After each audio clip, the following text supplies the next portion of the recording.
গাবতলী পশুরহাট ইজারা নিয়ে ব্যাপক অনিয়ম ও স্বজনপ্রীতির অভিযোগ উঠেছে ঢাকা উত্তর সিটি কর্পোরেশনের ডিএনসিসি প্রশাসক মোহাম্মদ এজাজের বিরুদ্ধে। নির্ধারিত দর ছিল 14,61,00,000 টাকা।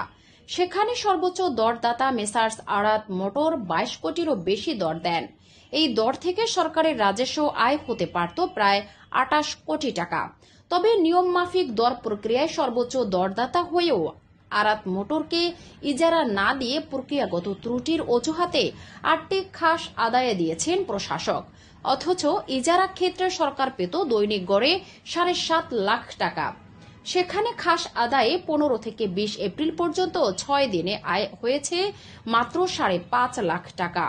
ডিএনসিসির ঊর্ধ্বতন কর্মকর্তারা জানান, প্রশাসকের পছন্দের ব্যক্তি দরপত্রে হেরে যাওয়ায় ইজারা বাতিল করে খাস আদায়ের সিদ্ধান্ত নেওয়া হয়েছে, যার আড়ালে চলছে পছন্দের ব্যক্তিদের মাধ্যমে আদায়।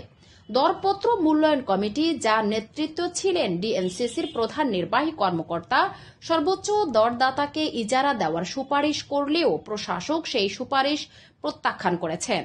তার দাবি, দরপত্র প্রক্রিয়া যথাযথ হয়নি এবং মূল্যায়ন কমিটির সদস্যরা ভুল করেছেন, যা তিনি দুঃখজনক বলে উল্লেখ করেছেন।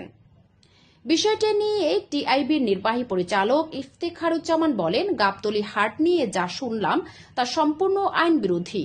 কোনো বিশেষ মহলকে সুবিধা দেওয়ার জন্য এই পথ অনুসরণ করা হয়েছে কিনা সেটা খতিয়ে দেখা ও জবাবদিহি নিশ্চিত করা প্রয়োজন।